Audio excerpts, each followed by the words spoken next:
सभी को नमस्कार, शुभकामनाएं। मुझे बहुत अच्छा लगा कि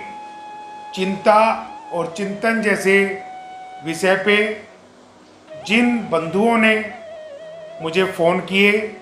मैं उनका आभार व्यक्त करता हूँ, शुभकामनाएं करता हूँ और आशा करता हूँ कि चिंता और चिंतन में जो अंतर है उसको हम अपने जीवन में समझ के और हमेशा हम चिंतनशील बने रहें। चिंता हमें दीमक की तरह खाती है, परेशान करती है, इरिटेट करती है, गुस्सा कराती है, थकावट देती है और हमारी कार्य क्षमता को दबा के रखती है, हमारी दूरदृष्टिता को समाप्त कर देती है। चिंतन हमें मजबूत बनाता है, ओजस्वी बनाता है, पराक्रमी बनाता है, अच्छे लोगों से वार्ता करके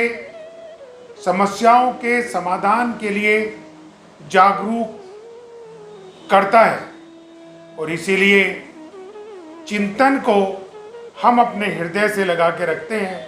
अपने मस्तिष्क से लगा के रखते हैं, अपनी आँखों में बसा के रखते हैं, अपनी इस जीवा पे सदैव चिंतनशील रहने के लिए अग्रसरित रहते हैं। हमने देखा और जीवन में समझा कि यदि कोई व्यक्ति विभिन्न परिस्थितियों में विजेता बना है, हार की स्थितियों में भी आगे बढ़ा है, गरीब होने के बावजूद भी उसने स्वयं को माइलस्टोन बना के सिद्ध किया है,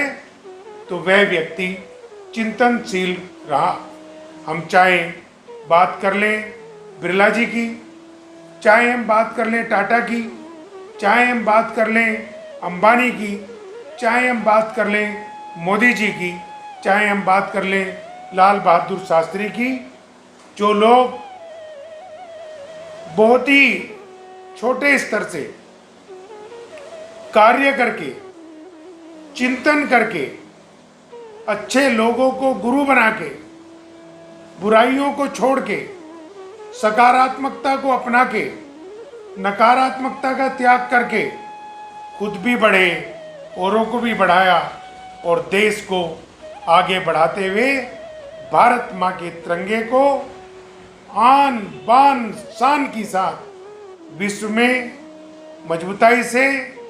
स्तंभित करा। मेरे कहने का तात्पर्य यह है कि हमारे गुरुजन, हमारे माता पिता, हमारे मित्र,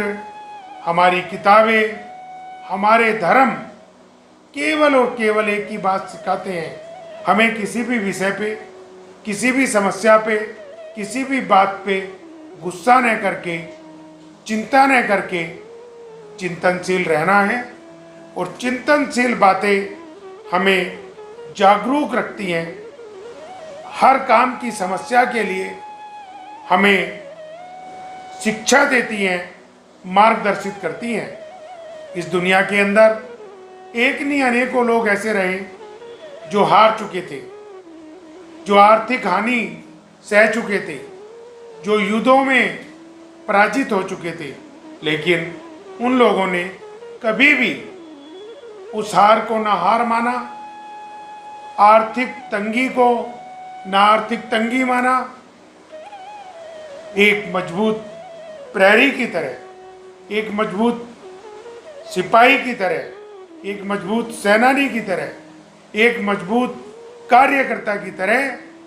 24 घंटे इस दिमाग से केवल और केवल एक ही बात चिंतन करते रहे कि हम आगे कैसे बढ़ें, समस्या पे पकड़ कैसे करें, इस देश की सेवा कैसे करें, चिंतनशील होके हर कड़ी को कैसे जोड़ें ताकि एक जंजीर के रूप में हम सबके सहयोगी बन सकें, सबका सहयोग ले सकें, सबको सहयोग दे सकें और आगे बढ़ते जाएं। अनेकों बार ये देखा गया कि हम बीमार हो जाते हैं, अनेकों बार ये देखा गया कि हमें कोई सहयोग नहीं करता, लेकिन जब हम रामायण के उस मजबूत उदाहरण को अपने जीवन में उतारते हैं, जब भगवान राम घर से केवल अकेले चले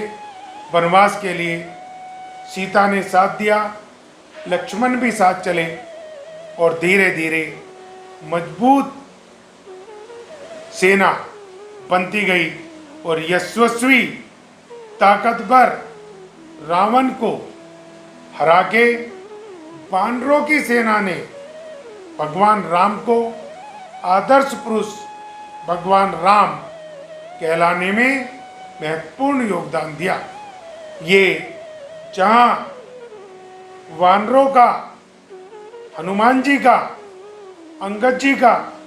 विभीषण का, गिलहरी का हम धन्यवाद कर पाएंगे, ठीक उसी तरीके से भगवान श्री राम के उस चिंतनशील दिमाग को भी अध्ययन करेंगे, जिसके दम पे उन्होंने न दिन की चिंता करी, न रात की चिंता करी, न गर्मी की चिंता करी, न सर्दी की चिंता करी, केवल और केवल एक ही टारगेट रखा कि मुझे जीवन में एक आदर्श प्रस्तुत करना है। और वो आदर्श प्रस्तुत भगवान श्री राम ने करा, जिनके नाम को हम 24 घंटे कभी राम राम करके, कभी हे राम करके, कभी राम करके पुकारते रहते हैं। और हमारे ग्रंथ भी यही सिखाते हैं कि हमें महापुरुषों के जीवन से चिंतनशील जीवनी को अपने कण कण में उतारना है, अपने नेत्रों में उतारना है, अपने कानों में उतारना है, अपने मस्तिष्क में बसाना है, ताकि हम किसी भी स्थिति में विजेता होके इस देश की आने वाली पीढ़ी को मजबूत अस्तित्व दे जाएं, ताकि ये भारत देश विश्व महाशक्ति बन के सबके लिए परोपकारी हो सके, सबके लिए महात्मा गांधी के सिद्धांत को अपनाते हुए अहिंसा परमो धर्म की बात जन जन तक पहुंचा सके, सबके लिए एक मजबूत चिंतन के माध्यम से, एक मजबूत ध्यान के माध्यम से,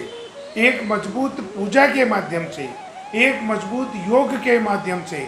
इस देश को अस्तित्ववान बना सके, ताकि जो अस्तित्व इस देश को चाहिए, जो अस्तित्व इस देश के नेताओं को चाहिए, संतों को चाहिए, मातृशक्ति को चाहिए, युवाओं को चाहिए, वो केवल और केवल चिंतन से ही मिल सकता है। और चिंतन हमारे लिए तन, मन और धन सब प्रस्तुत करता है। ऐसे प्रस्तुत करता है जैसे भगवान के मंदिर से हमें आशीर्वाद मिलता है, फूल मिलते हैं, प्रसाद मिलता है, ऐश्वर्य मिलता है, विचार मिलता है, और हम नवमस्तक होके उस प्रसाद को, चिंतन को स्वीकार करके हर दिन, हर क्षण मजबूताई से काम करते हुए आगे बढ़ते हैं, चौमुखी विकास करते हैं, औरों की मदद करते हैं, और इस देश के लिए सदैव स्वाभिमान की बात करते हैं। इसलिए कभी भी हमें चिंता नहीं करनी है, केवल और केवल चिंतनशील होके आगे बढ़ना है। इन्हीं शुभकामनाओं के साथ आपके आशीर्वाद की, आपके मार्गदर्शन की सदैव अपेक्षा करता हूँ कि आप हमारे द्वारा दिए गए विचारों को अपने सकारात्मक विचारों के साथ जोड़ के जन जन तक पहुँचाओगे। जय Hind,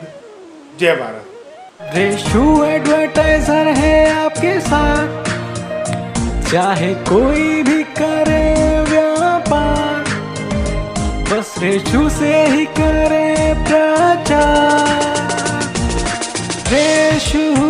advertiser, Reshu advertiser, Reshu advertiser. भाइयों बहनों, आप में हर कोई व्यक्ति जीवन में विकास करना चाहता है